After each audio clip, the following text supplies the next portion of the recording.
Headlines ಬನ್ನಿ ನೋಡ್ಕೊಂಬೋಣ. ಜಾತಿ ಗಣತಿ ಬಗ್ಗೆ ಕ್ಯಾಬಿನೆಟ್ನಲ್ಲಿ ಇವತ್ತೇ ಕ್ಲೈಮ್ಯಾಕ್ಸ್. ಸಿಎಂ ನೇತೃತ್ವದಲ್ಲಿ ಹೈ ವೋಲ್ಟೇಜ್ ಮೀಟಿಂಗ್, ಸಂಪುಟ ಸಭೆ ಮುಂದೆ 6 ಪುಟಗಳ ಟಿಪ್ಪಣಿ ಸಲ್ಲಿಕೆ.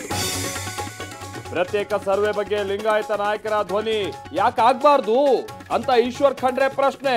ಮರು ಸಮೀಕ್ಷೆಗೆ ಅವಕಾಶ ಇಲ್ಲ ಎಂದ ಜಯಪ್ರಕಾಶ್ ಹೆಗಡೆ.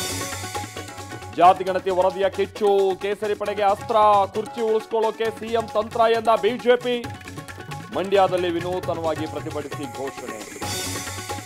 ಕಾಂಗ್ರೆಸ್ ಬಿಜೆಪಿ ಮಧ್ಯೆ ಬೆಲೆ ಏರಿಕೆ ಫೈಟ್. ಬೆಂಗಳೂರಿನಲ್ಲಿ ಕೇಂದ್ರದ ವಿರುದ್ಧ ಕೈಪಡೆ ಪ್ರತಿಭಟನೆ. ವಿಜಯಪುರದಲ್ಲಿ ಬಿಜೆಪಿ ಅಬ್ಬರದ ಜನಾಕ್ರೋಶ ಯಾತ್ರೆ. ವಕ್ಫ್ ಕಾಯ್ದೆಗೆ ತಡೆಯಾಜ್ಞೆ ನೀಡಲು ಸುಪ್ರೀಂ ನಿರಾಕರಣೆ. ಯಥಾಸ್ಥಿತಿ ಕಾಪಾಡುವಂತೆ ಕೇಂದ್ರ ಸರ್ಕಾರಕ್ಕೆ ಸೂಚನೆ. ಮೇ 5ಕ್ಕೆ ವಿಚಾರಣೆ ಮುಂದೂಡಿಕೆ.